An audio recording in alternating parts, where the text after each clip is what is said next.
Senegal's main opposition, the African Patriots of Senegal for Work Ethics and Fraternity, is accusing the government of arbitrarily arresting its Secretary General for, quote, the peaceful expression of its opinion.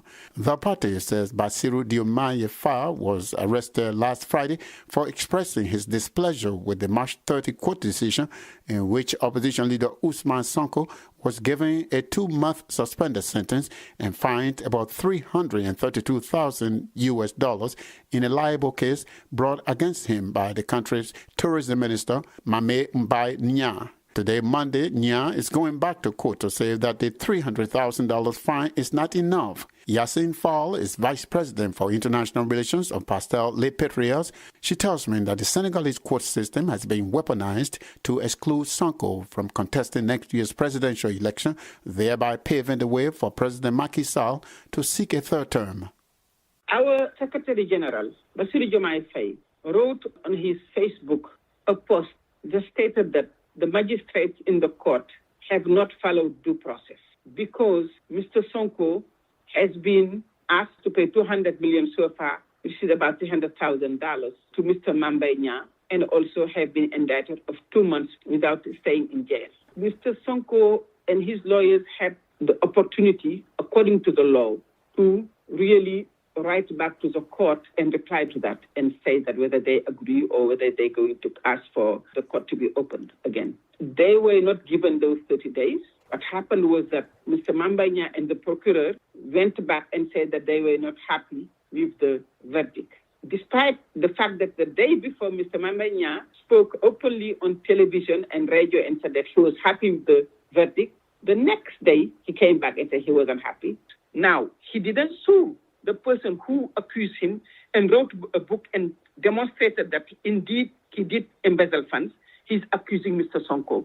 The reason being that if Mr. Sonko is indicted of 6 months, even without going to jail, or 3 months and going to jail, he will not be able to be a candidate because the law says that if you are indicted for 3 months or 6 months without going to jail, you will not be a voter. In Senegal, in order to be a candidate, you have to be a voter. Does the opposition, or do you believe that Mr. Sonko should get a new trial? Number one, I believe that the justice system in Senegal has been weaponized politically.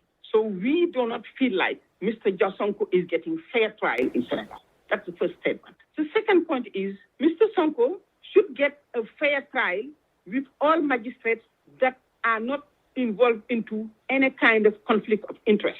You mentioned that the magistrate that presided over Mr. Sonko's defamation case has a conflict of interest. Can you tell us again what's the conflict there? What we see as conflict of interest is that, there have been a very big reshuffling within the justice system. And many magistrates that have been moved in very key decision-making position within the justice system. One of them, who was really the prosecutor that took the lawsuit of Mr. Mme Yassine against Mr. Sonko and added other incrimination on it, meaning that, yes, Mr. Mme Yassine, you are just saying that, you are suing for defamation, but we are going to add 1, 2, 3 issues to make it harder even for Mr. Sonko to get out of this lawsuit. That magistrate has been taken away. He has been moved now at a higher level, and he is the magistrate now that is taking the decision on the next step in this process. So we are saying that there is a conflict of interest.